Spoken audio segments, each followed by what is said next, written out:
ఈ రోజు కూడా మాట్లాడుతున్నా. నేను అడిగాను, ఒక మాట అడుగుతున్నా మీ తమ్ముళ్ళు, అది డ్రామా కాదు. ఓకే, నేను కూడా ఒప్పుకున్నా. రాయో ఏదో వచ్చింది, పడ్డది, ఉండాలి కదా, ఉండాలి కదా, నా వస్తువు ఉండాలి కదా. ఇప్పుడు మీరు ఒక రాయి వేశారు, ఇక్కడ పడుతుంది, వచ్చి పడాలి కదా. ఇక్కడ పడకపోతే ఆడికైనా పోయి పడాలి కదా. వస్తానే కొట్టేసి మాయమైపోతుందా? ఏం తమ్ముడు మాయమైపోతున్నానని అడుగుతున్నా మిమ్మల్ని అందరినీ. ఒకప్పుడు ఉండేవాళ్ళు, కనికట్టు కట్టేవాళ్ళు, మన ఊరికి వచ్చేవాళ్ళు. జ్ఞాపకం ఉందా? పాత రోజుల్లో ఎవరికైనా పెద్దోళ్ళు ఉంటారు, జ్ఞాపకం ఉందా? వచ్చేవాళ్ళు ఇక్కడ డ్రామా వేసి మరి అందరూ వచ్చి కూర్చున్నాక చూసావు కదా అని చూస్తూనే ఉంటాం. అయినాక ఏం చేసేవాళ్ళు, కోడి ఇది గుడ్డు ఉంది చూసావంటాడు. కనపడకపోయినా ఒప్పుకుంటాం, చూసామంటాం, తలకాయ ఉంచుతాం. చూసిన తర్వాత చూడు గుడ్డు ఇప్పుడంతా పిల్లని పెడుతుంది అంటాడు, పిల్లని పెట్టేసింది అంటాడు. మళ్ళా మనం చూసా కానీ ఎవరు మాట్లాడాం, ఎగరతా ఉందంటాడు, అక్కడ పోతాం చూడమంటాడు, చూస్తాం కనపడదు, అది కనికట్టు. మ్యాజిక్, ఇప్పుడు లేటెస్ట్ స్టేజ్ లో మ్యాజిక్. ఇప్పుడు జగన్మోహన్ రెడ్డి వచ్చాడంట, కరెంట్ ఆఫ్ అయిపోయిందంట. కరెంట్ ఆఫ్ అయిపోతే దానికి కూడా నేను బాధ్యుడంట. ఎవడి ప్రభుత్వం? నీదే నాదే ప్రభుత్వం. నీ ప్రభుత్వంలో నన్ను తిట్టావు, నా ప్రభుత్వంలో నన్నే తిట్టావు, నీ ప్రభుత్వంలో కూడా నన్ను తిడతావా నువ్వు? ఓకే, కరెంట్ ఆఫ్ అయింది, ఎందుకు తగలబడ్డావు కారు మీద, బస్సు మీద? ఏం చేస్తున్నారు పోలీసులు? తీసుకుపోవాలి కదా లోపలికి. నువ్వు ఒక విఐపి కదా, ఒక ముఖ్యమంత్రి కదా, సెక్యూరిటీ సమస్య ఉంది కదా, లోపల తీసుకుపోవాలా లేదా తమ్ముళ్ళు? తీసుకుపోవాలా లేదా? తీసుకుపోరు. వాడు ఒక రాయి వేశాడంట, రాయి వేసిన తర్వాత రాయి తగిలింది. తగలతానే ప్లే కార్డ్స్ వచ్చాయి ముందర, మీరు చూసారా బస్సు ముందర? నా మీద రాస్తూ 5 నిమిషాల్లో ప్లే కార్డ్స్ బస్సు ముందర ఉన్న ధర్నా. డ్రామా కాకపోతే ఏంటే? డ్రామా మాస్టరు, నీ డ్రామా కథలు అయిపోయినాయి, ప్రజలకు తెలిసిపోయింది, ఇంకా నో మోర్ డ్రామా. నీ డ్రామా నమ్మరు, ఆ విషయం నువ్వు గుర్తుపెట్టుకోమని హెచ్చరిస్తున్నా. ఈ డ్రామా కంపెనీలు డ్రామాలు మానేయాలి. ప్రజా సమస్యలపైన పోరాడు. ఒకటే, నీకెంత ఇచ్చాడు, ఎంత దొబ్బేశాడో ఒక్కసారి ప్రతి ఒక్కరూ బేరీ చేసుకోవాల్సిన అవసరం ఉంది. నేను అడుగుతున్న ఒక ఉదాహరణ, 2 మార్గాలున్నాయి. మీ మీద డబ్బులు దొబ్బేయడం ఒకటి ఉంది, మీకు ఇచ్చిందో ఒకటి ఉంది. దొబ్బేసిన దాన్ని ఒక లెక్క కడదాం, ఇచ్చిన దాన్ని ఒక లెక్క కడదాం. ఈ 2 కూడా బేరీ చేద్దాం. మీకు గాని ఇచ్చుంటే నేను ఒప్పుకుంటా, అతను దొబ్బేసుంటే అప్పుడు మీరందరూ అతనికి శిక్ష చేయాలి. సిద్ధంగా ఉన్నారా అని అడుగుతున్నా. దానికి ఎక్సర్సైజ్ ఏంటంటే, అతను దొబ్బేశాడంటే 1 లీటరు రక్తం, 1 లీటర్ ఒక రక్తం 1 లక్ష రూపాయలు. అంటే 1 లీటర్ రక్తం ఈక్వల్ టు 1 లక్ష రూపాయలు. మీకు ఇచ్చిన డబ్బులుంటే ఒక పువ్వు అంటే 1 లక్ష రూపాయలు. ఈ 2 లెక్కేయండి. మీకు ఇచ్చిందెంత, దొబ్బేసిందెంత, ఈ 2 లెక్కేసుకుని అప్పుడు వస్తే ఎవరు వచ్చినా నువ్వేమిచ్చమ్మా, ఆడబిడ్డలున్నారు. నేను ఎప్పుడు చెప్పేవాడిని, ఎవరు ఎన్ని చెప్పినా బెస్ట్ ఫైనాన్స్ మినిస్టర్స్, భారతదేశానికి ఫైనాన్స్ మినిస్టర్ నిర్మలా సీతారామన్ కంటే తెలివైన వాళ్ళు మా ఆడబిడ్డలు.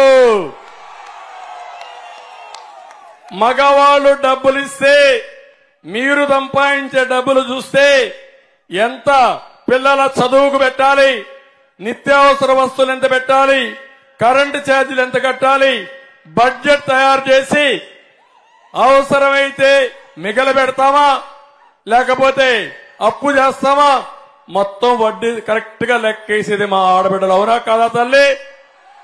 ఇప్పుడు మీరు లెక్కేయాలి. మీ ఇంట్లో మగవాళ్ళను కూర్చొని పెట్టాలి.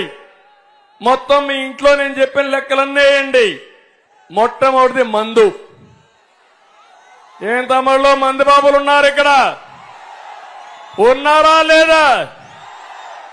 ఏమమ్మా ఉండే మీ ఇంట్లో ఉంటే తాగేవాళ్ళు ఉంటే లెక్కేయండి.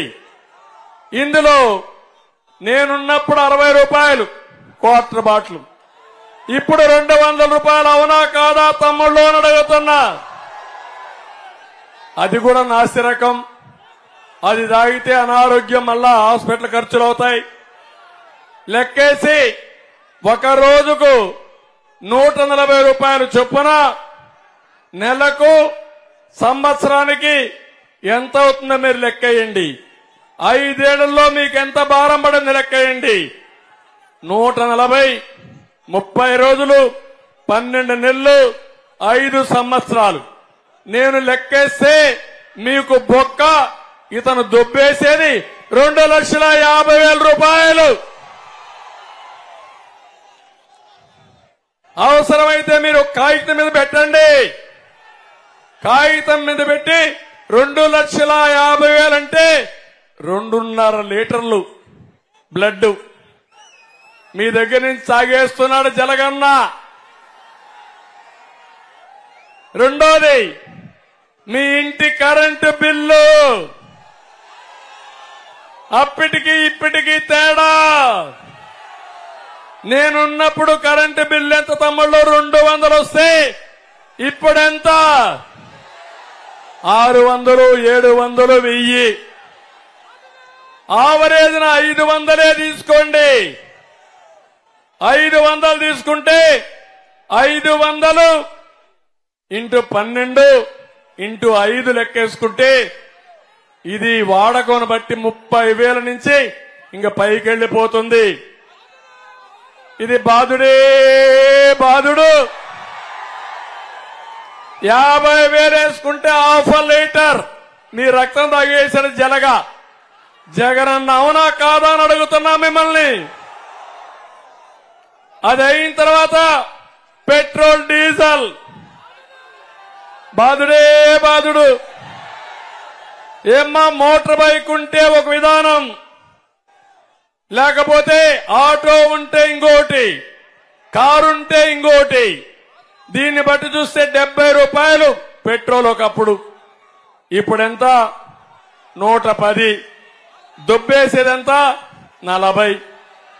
40 ఇంటూ 30 ఇంటూ 12 ఇంటూ 5 లెక్కేసారా తమ్ముళ్ళు? ఇంట్లో కూర్చొని కాగితం మీద పెట్టండి. 30 రూపాయలు 30,000 అయితే 0.3 లీటర్స్ మీ యొక్క రక్తాన్ని జలగన్న తాగేశాడు.